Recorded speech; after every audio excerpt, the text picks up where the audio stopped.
हाँ तो दोस्तों, लास्ट जो हमने वीडियो छोड़ी थी वो हमने बात की थी कि नेपोलियन जो है वो 1815 में वाटरलू की लड़ाई में हार जाता है और कंजर्वेटिव्स जो इरा है वो शुरू हो जाता है 1815 में।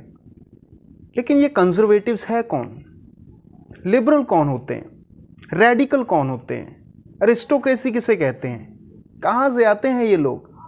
आज का हमारा जो टॉपिक है दोस्तों वही है। दरअसल हमने एक जो चीज़ है ना वो बड़ी इंपॉर्टेंट वो पढ़ना अभी बाकी है कि हमें किसी चीज़ का इतिहास जानने के लिए वहाँ की सोसाइटी को स्टडी करना भी तो बहुत ज़रूरी होता है। तो आज जो आपका टॉपिक है 10th CBSE के फर्स्ट चैप्टर हिस्ट्री के the rise of nationalism in Europe में, वो बहुत कमाल का टॉपिक है और उस टॉपिक का नाम है what did liberalism stand for.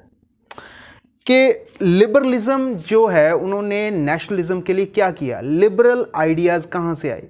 देखो, सबसे पहले हम बात करते हैं सोसाइटी की। जैसे हमारे यहाँ पर भी है हिंदुस्तान में कि हिंदू हैं, मुस्लिम हैं, सिख्स हैं, तो सोवरन कंट्री है, हर एक धर्म जो यहाँ पर रह रहा है। तो ऐसे यूरोप में सोसाइटी बटी होती थी। अब यूरोप में सोसाइटी कैसे डिस्ट्रीब्यूट थी? सिर्फ दो पार्ट्स में डिवाइड थी सोसाइटी। अब वो सोसाइटी किन पार्ट्स में डिवाइड थी? वो पार्ट थे अरिस्टोक्रेसी एंड पीजेंट्स। दो पार्ट्स थे। अरिस्टोक्रेसी, बड़े लोग, रिच लोग, राजा के शाही खानदान वाले लोग। कौन सी भाषा बोलते थे? फ्रेंच भाषा, स्टैंडर्ड स्टेटस की भाषा। और आपस में इनके जो मैरिटल रिलेशन बनते थे, अलग रहते थे आम लोगों से। मतलब हाई स्टैंडर्ड जो लोग होते हैं, जिनको हाई स्टेटस वाले बोला जाता है, वो थे ये अरिस्टोक्रेसी। और दूसरे पीजेंट्स। अब पीजेंट्स कौन थे? ये बेचारे गरीब लोग, किसानी करते थे, खेती बाड़ी से जुड़े हुए थे, तो इनका जैसे भी दिनचर्या चलता था।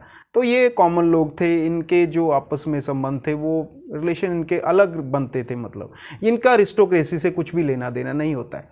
लेकिन यहाँ पर एक रेवोल्यूशन खड़ा होता है। एक रेवोल्यूशन जो है, इसको एजुकेशनल रेवोल्यूशन भी कहा जा सकता है, जो इंडस्ट्रियल रेवोल्यूशन की वजह से आया और एक नई क्लास उभर कर सामने आती है जिसको हम बोलते हैं द न्यू मिडिल क्लास।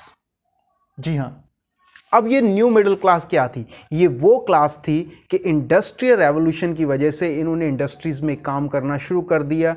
जो शाही ज़मीनें होती थी वहाँ से हटकर इन्होंने अलग अपने तौर पर काम करना शुरू किया।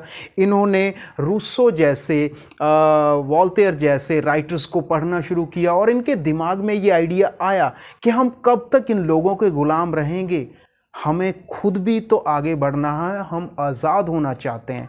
तो इसी को द न्यू मिडिल क्लास जो है कहा गया। तो अब तीन कैटेगरीज बन चुकी हैं, aristocracy, the new middle class and peasantry. और रेवोल्यूशन लाने वाले लिबरल भी ये न्यू मिडिल क्लास ही है। जी हाँ, अब इसमें भी न्यू मिडिल क्लास में भी एक कैटेगरी निकलकर बाहर आती है और उनको बोला जाता है रेडिकल्स। नोट कर लीजिए, रेडिकल्स। अब ये रेडिकल्स कौन होते हैं? वैसे तो ये लिबरल होते हैं, लेकिन लिबरल चाहते हैं कि सब कुछ सिस्टेमैटिकली चेंज हो, एक अच्छे स्टाइल में। मतलब ऐसा नहीं कि एकदम से चेंज आ जाए, लेकिन जो रेडिकल्स थे वो चाहते थे कि चेंज जो होगा वो बड़ा ही धमाकेदार होगा, एकदम से चेंज होनी चाहिए सोसाइटी। मतलब पावर जो है वो लोगों के हाथ में होनी चाहिए, राजा या शाही लोगों के हाथ में नहीं होनी चाहिए। और तीसरा आ जाता है कंजर्वेटिव्स। अब ये कंजर्वेटिव्स क्या चाहते थे कि जो पावर है वो एज यूजुअल हमारे हाथों में रहनी चाहिए। तो the new middle class, revolutionaries या कंजर्वेटिव्स, इनकी अलग अलग आइडियोलॉजी थी। तो नेक्स्ट जो हम एपिसोड में बात करेंगे वो करेंगे द रेवोल्यूशनरीज के बारे में, क्योंकि कंजर्वेटिव्स जब 1815 में आ जाते हैं तो दोबारा फिर से जो मतलब लिबरल जो चाहते थे कि अब चेंजेस होगा, यूरोप बदलेगा, अब वो बदलेगा नहीं, लेकिन बदलेगा इस तरह से कि अब सीक्रेटली अगर कुछ होगा तो उस हिसाब से बदल जाता है, नहीं तो राज तो अब भी जो है वो कंजर्वेटिव्स के हाथ में है। तो रेवोल्यूशनरी जो हमारा नेक्स्ट चैप्टर है उसमें हम बात करेंगे कि अब कैसे चेंजेस होंगे, जो सोसाइटी है, जो नेशंस, वो अब कैसे बनेंगे।